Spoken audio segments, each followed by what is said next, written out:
प्रधानमंत्री नरेंद्र मोदी 23 से 26 जुलाई तक यूके और मालदीव के दौरे पर रहेंगे। यह दौरा सिर्फ एक सामान्य कूटनीतिक यात्रा नहीं है, इसके पीछे छिपी है एक बड़ी रणनीति। इस वीडियो में जानिए मोदी की यूके में प्रधानमंत्री कीर स्टारमर और किंग चार्ल्स से मुलाकात का क्या एजेंडा है, कैसे मालदीव की राजनीति में इंडिया आउट से इंडिया इन की वापसी हो रही है, इस यात्रा से भारत की समुद्री नीति का अगला कदम क्या होगा। जब चीन हिंद महासागर में पांव पसार रहा है, भारत समुद्र की लहरों पर जवाब लिख रहा है। 23 जुलाई से शुरू हो रहा है भारत का डिप्लोमेटिक डबल अटैक। एक तरफ ब्रिटेन में कारोबार की बड़ी चाल, दूसरी ओर मालदीव में चीन की घेराबंदी। क्या ये सिर्फ दो देशों की यात्रा है या मोदी की वो रणनीति जो साल 25 की पूरी विश्व राजनीति को हिला देगी। नमस्कार, स्वागत है आपका आईऑन भारत पर। मैं हूं आपके साथ कमल मिश्रा।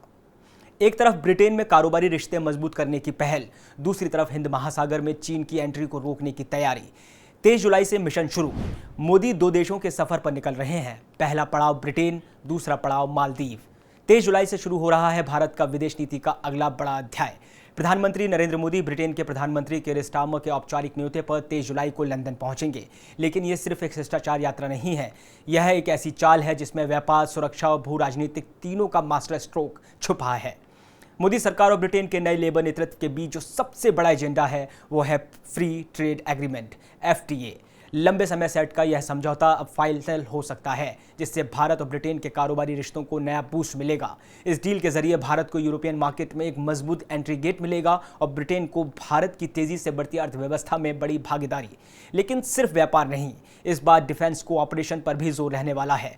दोनों देश मिलकर रक्षा तकनीक, साइबर सिक्योरिटी और इंडो पैसिफिक में नेविगेशन फ्रीडम पर साझा रणनीति बना सकते हैं। इसके अलावा एजुकेशन एक्सचेंज प्रोग्राम, AI और क्लाइमेट इनोवेशन जैसे विषयों पर भी चर्चा होगी, जिससे भारत के स्टूडेंट्स और स्टार्टअप्स को इंटरनेशनल लेवल पर नए अवसर मिल सकते हैं। इस यात्रा के दौरान प्रधानमंत्री मोदी की ब्रिटेन के किंग चार्ल्स से भी मुलाकात होगी, जो भारत ब्रिटेन के पुराने शाही कनेक्शन को एक बार फिर से जीवित करेगी। यह मुलाकात प्रतीकात्मक जरूर है, लेकिन डिप्लोमेटिक परंपराओं में इसकी अहम भूमिका होती है। गौरतलब है कि यह PM मोदी की चौथी ब्रिटेन यात्रा होगी, लेकिन हर बार की तरह इस बार भी एक अलग पावर गेम सामने लाने की तैयारी है। यानी सवाल सिर्फ यह नहीं कि मोदी क्या लेकर आएंगे, असली बात यह है कि वह क्या पीछे छोड़ेंगे, एक नया ट्रेड आर्किटेक्चर या चीन की बेचैनी। PM मोदी का दूसरा पड़ाव मालदीव है, लेकिन सवाल है कि क्या चीन को इंडियन ओशन से बाहर निकालने की तैयारी हो रही है। ब्रिटेन के बाद प्रधानमंत्री नरेंद्र मोदी का अगला पड़ाव जो मालदीव है, वहां वो 25 जुलाई को पहुंचेंगे। मौका है मालदीव के 60वीं इंडिपेंडेंस एनिवर्सरी का और PM मोदी इस समारोह के मुख्य अतिथि होंगे। लेकिन सवाल ये कि क्या ये केवल एक राजनयिक शिष्टाचार है या भारत की सामरिक रणनीति का अगला बड़ा कदम। मालदीव एक छोटा सा द्वीपीय देश जो दिखने में भले ही साधारण लगे, लेकिन हिंद महासागर की भू राजनीति में इसकी अहमियत असाधारण है।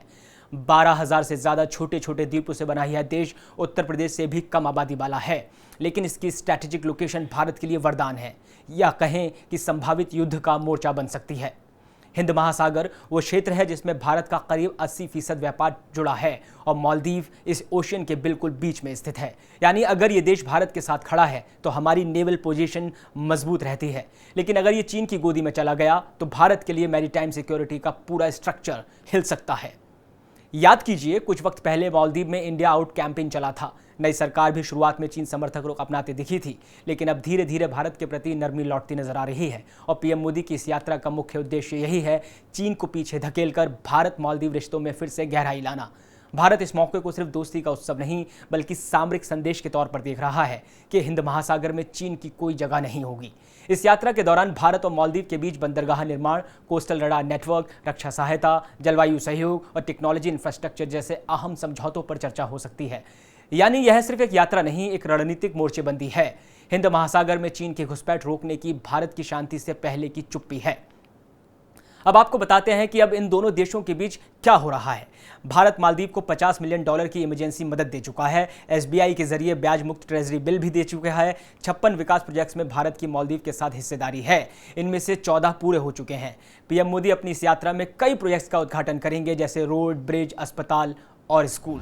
जब मालदीव में मोहम्मद मिजू की नई सरकार बनी थी तो भारत से इसके रिश्तों में तनाव देखा गया। इसी तनाव को कम करने के लिए मौजूदा मालदीव सरकार ने अपनी विदेश नीति में ग्लोबल टच देते हुए तापमान को कंट्रोल करने की कोशिश की। कैटरीना कैफ को मालदीव ने ग्लोबल टूरिज्म एम्बेसडर बनाया। इशारा साफ था, भारत से दूर गए थे, लेकिन अब वापसी का रास्ता खुला है। अब भारत की विदेश नीति के हवाले से सवाल यह है कि भारत के लिए इंडिया फर्स्ट जरूरी है या नेबरहुड फर्स्ट। जवाब है दोनों। मोदी सरकार की पॉलिसी साफ है, पड़ोसी देशों की चीन के कर्ज जाल में नहीं फंसने दिया जाएगा। श्रीलंका के हम्बनटोटा पोर्ट डील से भारत ने यही सबक लिया है। मालदीव भले ही आकार में छोटा है, लेकिन इसकी जियो स्ट्रैटेजिक लोकेशन भारत के लिए बेहद अहम है। भारत का 80% समुद्री व्यापार इसी रूट से होकर गुजरता है। अगर मालदीव चीन के करीब जाता है तो भारत की मैरीटाइम सिक्योरिटी को खतरा हो सकता है। नई सरकार चीन के करीब मानी जाती है, लेकिन भारत की कूटनीति और आर्थिक मदद ने माहौल बदल दिया है। मालदीव की 70% आर्मी को ट्रेनिंग भारत ने दी है। माले में कनेक्टिविटी प्रोजेक्ट्स भारत की देन है और कोविड के समय भारत ने सबसे पहले वैक्सीन भेजी, लेकिन इन सब के बीच चीन का खतरा मंडराता रहा है। चीन की स्ट्रिंग ऑफ पर्ल्स स्ट्रैटेजी यही कहती है कि भारत को चारों तरफ से घेरो। चीन ने कर्ज के बोझ में श्रीलंका को दबाकर हम्बनटोटा पोर्ट 99 साल की लीज पर ले लिया। बांग्लादेश में चिटगांव पोर्ट पर चीन की निगाहें हैं और अब निशाने पर है मालदीव।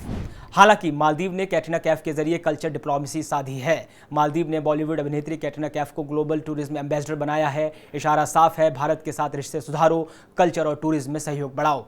आइए अब आपको कुछ आंकड़ों की भाषा बताते हैं।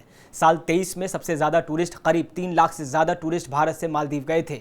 मालदीव की जीडीपी का 40% टूरिज्म पर निर्भर है। भारत और मालदीव का ट्रेड $500 मिलियन से भी ज्यादा का है। भारत मालदीव के साथ सागर इनिशिएटिव को मजबूत कर रहा है, जो समुद्र में सुरक्षा और सहयोग के लिए अहम है। ये दोनों देशों के लिए मजबूरी नहीं, मौका है। भारत और मालदीव के रिश्ते इस वक्त दोराहे पर हैं। एक तरफ चीन का प्रभाव, दूसरी तरफ भारत का सहयोग। मोदी की ये यात्रा सिर्फ एक विजिट नहीं, यह हिंद महासागर में भारत की कूटनीतिक मौजूदगी को फिर से मजबूत करने की कवायद है। सवाल है, क्या मालदीव भारत के साथ कदम मिलाएगा या चीन के जाल में और उलझेगा? तो अब आगे क्या हो सकता है?